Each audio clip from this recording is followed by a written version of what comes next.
It all began with this controversial interview granted by a lawmaker from Bauchi Central's Senator Abdul Ningi to the BBC Hausa, suggesting that 3 trillion naira from the 2024 budget might have been padded.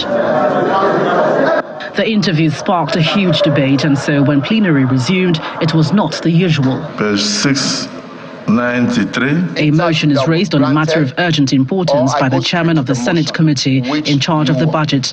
He reads part of the transcripts from the controversial Hausa interview. Apart from what the National Assembly did on the floor, there was another budget that was done underground which we didn't know. I have the documents. The man in the eye of the storm jostled to speak to defend himself. My attention was called to this particular forward submission. And we chatted. Myself, Senator Dab, Senator Karimi, Senator Medoki. And they showed their anger about this particular statement. And I said, listen to the Hausa Virgin. In the Hausa Virgin, did you hear me mention Apagio's name? Did you hear me mention padding? We discovered some senatorial districts in this particular document. Some senatorial districts have up to 120 billion. And my senatorial district has just 2 billion. The lawmakers also have a bone to pick with Senator Sumaila Kawu from Kano State. We are not in any way intend to undermine either the president, Senate president, or the Senate. We are matured enough. Use your mic and read out what you posted. Apparently, we discovered 3 trillion was inserted into the budget without location. I am not the originator and I am not the maker of this. Look at the content, look at the English. Is it senators? Is that our quality? We will deal with the issue of the Senate of the budget. But we have to also deal with our ethical standard in the Senate. We are going forth and back on these issues and coming up with issues of the budget and individual issues concerning what came to our various constituencies. If we want to go into those issues, all of us are culpable. Some senators here, so-called senior senators, got 500 million each. I am a ranking senator, I didn't get. Did I go to the press? The lawmaker had struck a chord as the Senate immediately descended into a rowdy session before the Senate president restores calm by invoking the Senate's rules. The Senate, or if it is in the committee, shall be silenced so that the president of the Senate, or sitting as chairman, may be heard without any interruption. When it was calm, Senator Jaribe quickly offers to clarify his earlier statement. I said 500 million for projects. I was drawing from the statement Abdul Ningi made to me. These are not trivial matters for the lawmakers, many of whom sought apologies or penalty for what they described as outright falsehood. If one lacks integrity, and we are found to associate with anyone who lacks integrity, they say it is birds of the same feathers that flock together. The confidence of the Nigerian people in the institution of the National Assembly. The way to go, in my view, is for both of them to recount what they have said and to say that they didn't say so, or if they said so, that they made a mistake of the head, not of the heart, and ask that they be forgiven. We must do.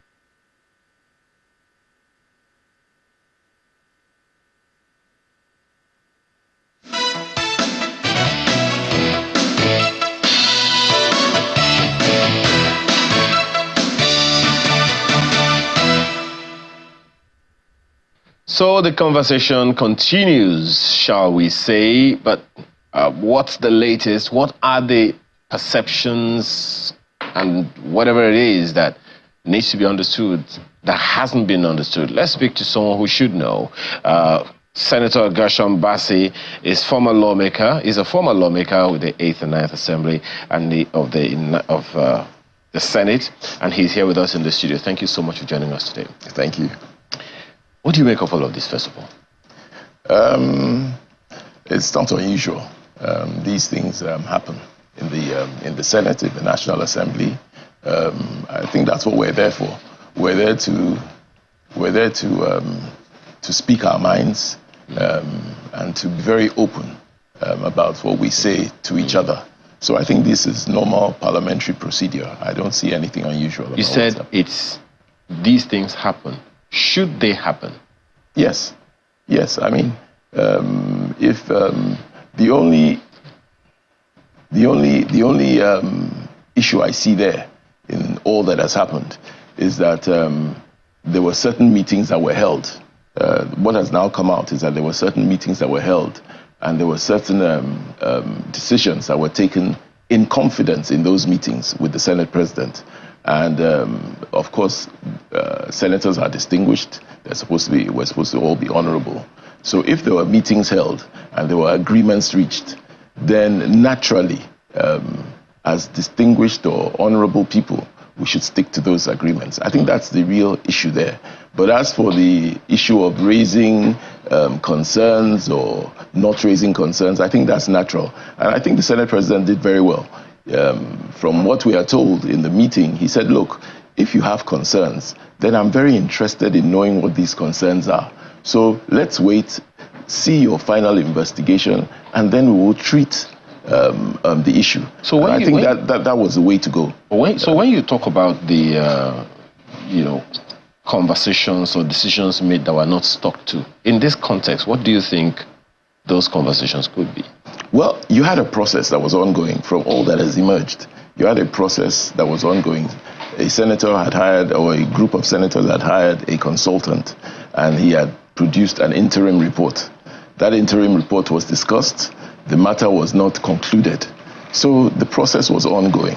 And I think the Senate President, in his wisdom, and he did very well, was to say, hey, look, you guys, let's get to the root of this matter. These issues that you are raising, let's get to the root of this matter. And it made a lot of sense.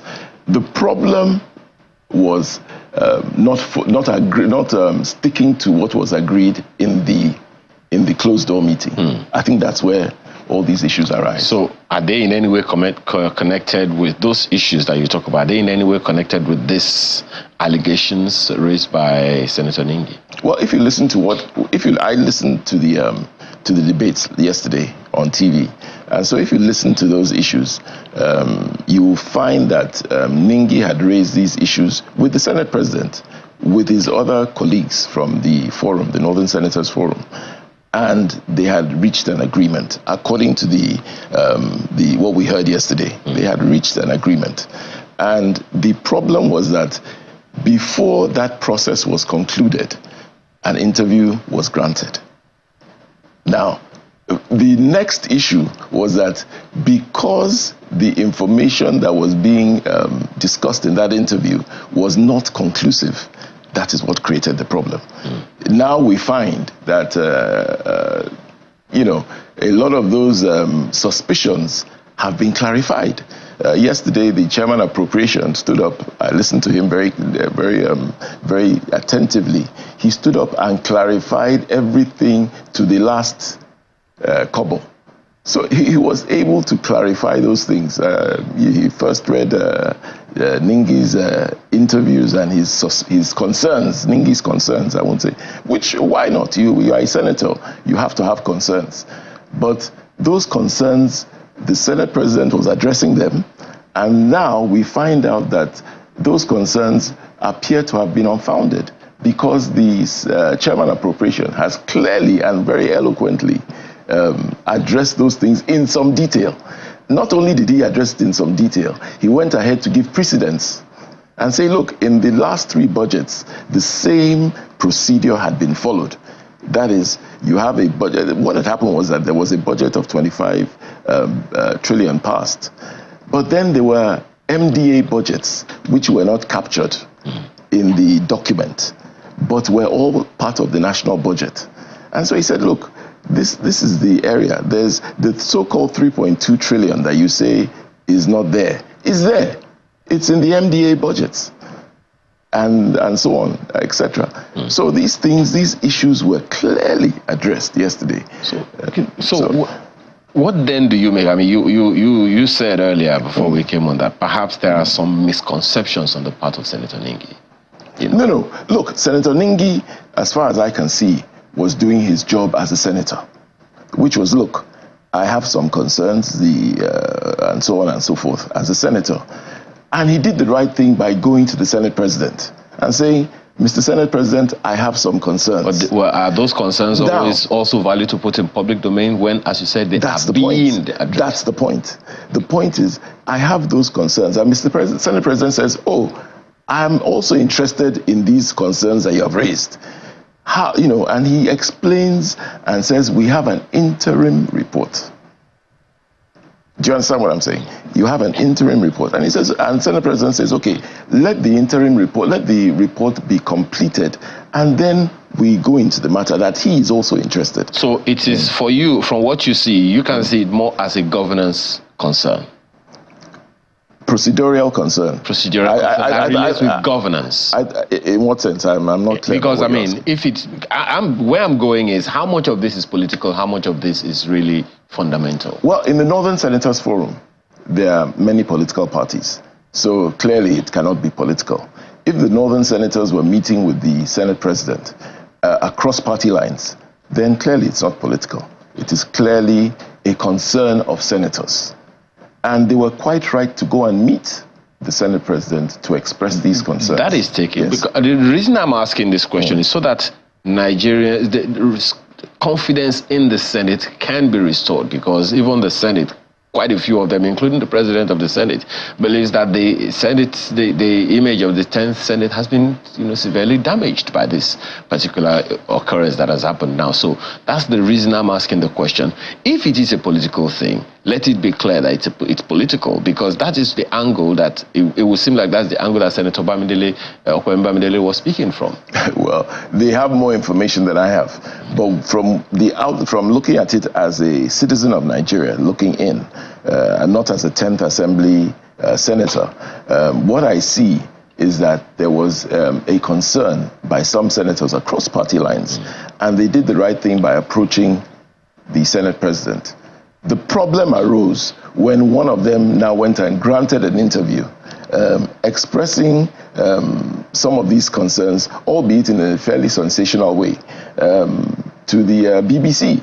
That was where the problem arose, because the matter was still an ongoing matter, and nobody had opposed the investigation by the consultants or whatever. In fact, they encouraged it. So I don't see, that was where from what I see just as a citizen looking in out, I haven't spoken to anybody in the Senate, I haven't spoken to any of the 10th Assembly senators, but as an outsider looking in, that's how I saw it. And I paid attention to the debates yesterday. But then you also definitely listened to how scandalized some of the members of the Senate feel about this particular issue. Well, it's an issue of privilege. They were quite right. Of course they were right. A situation where because you were impatient to wait till the end of the process, you have jumped the gun, and allegations have entered the public space, which have now been proved not to be accurate. Then the senators have you have brought the Senate into disrepute. Especially at a time when even the Senate itself is struggling with credibility from Nigerians. The National Assembly has always been the whipping boy in this our democracy. It's not new. So that is an aside. The main issue is what happened in this instance, and I think that in this instance, everything that played out yesterday was okay. So essentially it shouldn't have happened, and that is noted. But the point that I'm trying to make here is, if this shouldn't have happened and it happened, and as you said, it is not new, it is something that happens from time to time, how then do we measure, the credibility of the National Assembly? Because that is what is at stake now. A good number of Nigerians believe that they are sharing money. Why is that? Why is there? Look, Senator Solomon yesterday got up and explained. I understand. No, I'm coming. Okay. Explained in a lot of detail exactly where he accounted for the money. He accounted for the budget yesterday. He even went further to have the budgets of the various MDAs that added up to the 3.2 trillion. All that was there. Now, you can say, okay, we have not seen, he has not opened it up for us to see and all that, but the documents were there with him. But I'm not hearing from the media, I'm not hearing a lot about that explanation. Rather, there appears to be this insistence on the so-called... It's the very same thing that I'm saying. Yes. Because, I mean, we're running out of time, but it's the very same thing that I'm saying. More people believe the salacious news because it went out. Yes. And as far as any Nigerian is concerned now, the Senate is just trying to play catch-up, trying to cover up. That's why I'm talking about the credibility of the Senate. And you said it is not something new and that the Senate has been with the whipping boy over time. So how do we reverse that trend? So Nigerians can have confidence in their Senate. They did something yesterday which was really good. And that was to have the debate in the open. It could have been a closed-door session, but they had it in the open. And that transparency, that openness, is what begins to give credibility to the entire Senate. It was open. Everybody could see what transpired, all the allegations and counter-allegations, the transcripts were read, everything was there, everybody could see it. So if you're looking for the truth was on display yesterday. Okay. So lastly, do you see any justification in the discipline meted out to Senator Ningi? It's normal. It's in our rules, or it's in the rules of the 10th Assembly. So, you know, I don't see anything unusual about it. But I do like the fact, that even though they gave him a 3-month suspension, they gave him a get out of jail free card, as it were, which is that, look, just apologize and everything will be okay. I like that. So they tempered justice with mercy. All right. So do you see this happening again, or you think this will put paid? No, this is a parliament now. People, always happen. People have different points of view. People have different opinions. These are elected officials. So when they happen, what should Nigerians do? In terms of what? Perception. What I would advise is to listen to the debates and let us all, as Nigerians, make up our own minds. Let's not see it through the lens of any particular person, journalist or whatever. Let us go to the facts, look for the facts, and make up our own minds. Senator Gershom Bassey, former lawmaker, thank you so much for your time this morning. Thank you. And all the best all the time. Thank you. Thank you.